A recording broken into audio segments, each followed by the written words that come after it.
In this video and in an accompanying video, we're going to be looking at what's called the law of sines, specifically proving why it is true. In a later video, we'll talk about how to use that law and what purpose it serves. So the law of sines is, in conjunction with the law of cosines, useful in trying to find missing side or angle measures in triangles. And you can see the law of sines as it's stated here. In any triangle ABC, the sine of angle A over its opposite side A is equal to the sine of angle B over its opposite side B, which is equal to the sine of angle C over the length of its opposite side C. Now, in the case of the law of sines, as will be the case with the law of cosines, there are three scenarios that are possible. Your triangle could be acute, as we see here. It could be a right triangle, or the triangle could be obtuse. So to prove that this law of sines is true means that it has to hold true in all three cases. So to prove that it's true, we have to prove that it's true in all three cases. We're going to be doing this first with the acute triangle ABC as we see here. All right, so with our acute triangle, what we want to do in order to prove this is to be able to somehow use what we know about right triangle trig, specifically dealing with the sine function in right triangle trig. In right triangles, we know that the sine of an acute angle is equal to the length of the leg opposite that angle over the length of the hypotenuse in that triangle. As is the case here, though, we don't have a right triangle, we have an acute triangle. But we can create right triangles using what we know to be heights or altitudes. In this case, I want to draw a height in our triangle from vertex A that is perpendicular to this opposite side segment CB. And just going to use the dash segment to illustrate that, and we're going to call this segment H sub 2. Now we know with an altitude that it has to be perpendicular to the opposite side. We're going to call this point where it meets that opposite side D. And effectively what we've done now is create two right triangles, triangle ABD that's right, and triangle ACD that is also right, which means that now we can fall back on that sine relationship that we know for right triangles. And specifically, I want to look at this right side of the diagram first in triangle ABD. So in triangle ABD, I want to look at acute angle B and use the sine ratio for that acute triangle. So the sine of angle B would be equal to the side opposite it, H sub 2, over the length of its hypotenuse, C. And I want to get this H sub 2 by itself by multiplying both sides by C. All right, now as we mentioned, there's another right triangle here in triangle ACD. In that triangle ACD, we want to consider the acute angle C. So the sine of angle C in that case would be the length of the side opposite the angle, which is that H sub 2, over the length of the hypotenuse B. And there again, I'm going to multiply both sides by B to isolate H sub 2. So what we've done now is created two equations, both of which have some quantity equal to H sub 2. What we know about the transitive property and about using equations in general is that if two quantities are both equal to this H sub 2, then they have to be equal to each other. So in this particular case, that means C times the sine of angle B is equal to B times the sine of angle C, which is working us closer and closer toward being able to show that these two ratios are equal to each other. Now, what we need to do is somehow create a way to get this B, that's currently on the right side of the equation, into the denominator on this side, and that's where division is going to come into play. At the same time that I need to divide by B to move it to this side, I need to divide both sides by C as well to move it to the right side. So what I want to do instead is divide by the product BC. And since B and C represent side lengths in this case, we can rest assured that we are not dividing by 0. Okay, so here the C and the C are going to cancel, leaving the sine of angle B over its opposite side B is equal to, in this case, B's cancel, the sine of angle C over its opposite side C. So we've proven that two of these relationships in this law of sines are true, but now we need to find a way to prove that the sine of angle A over its opposite side A is also equal to each of these. And we do that using a second altitude or height. So here we chose to draw the height from vertex A to side CB. Let's use a different height. And in this case, I am going to go from vertex C down to side AB. There again, I want to make sure it's a right angle in that case. And we're going to call this one, let's call it h sub 1. There again, what we're doing by drawing this altitude in is we're creating some right triangles. Specifically, our right triangles would be, let's call this point E. We have triangle BEC, and we have a right triangle AEC. And we're going to use a similar process to what we used here with these two right triangles to show something about the sine of angle A over its opposite side A. Okay, so sliding my paper down here a bit.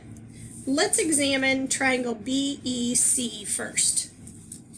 So in triangle BEC, we have acute angle B.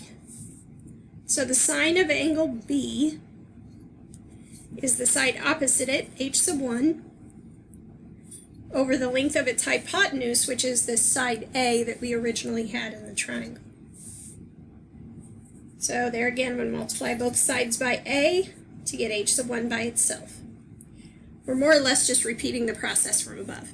All right, now let's look at the other right triangle, triangle AEC. And in that triangle, we're using this acute angle A. Now, keep in mind, I'm ignoring this red dash segment that I originally used as h sub 2. So we're just looking at triangle AEC in this case. The sine of angle A in that particular diagram would be the opposite side, h sub 1, over the length of the hypotenuse, which is that lowercase b. Multiply both sides by b, and that's going to isolate h sub 1. So there again, we now have two expressions that are equal to h sub 1, which means they have to be equal to each other. So a times the sine of angle b is equal to b times the sine of angle A. Okay, so I want to somehow produce the a in this denominator, b in that denominator. So we divide by the product AB. And there again, a and b are side lengths in the triangle, which assures us that they are not 0, which means we are not dividing by 0. So what we've shown here then is that the sine of angle B over its opposite side B is equal to the sine of angle A over its opposite side A. Keep in mind that now we've shown this ratio, sine C over C, is equal to the sine of angle B over B. And we've also shown that that sine of angle B over B is equal to the sine of A over A, which indicates that all three of these ratios should be equal, thus proving that this law of sines holds true for an acute triangle. And keep in mind, this is only case 1, the acute triangle. We still have to show that this is true for a right triangle and that it's true for an obtuse triangle. And for case number 2, we're going to look at a right triangle next. Okay, so let's consider our right triangle here with right angle C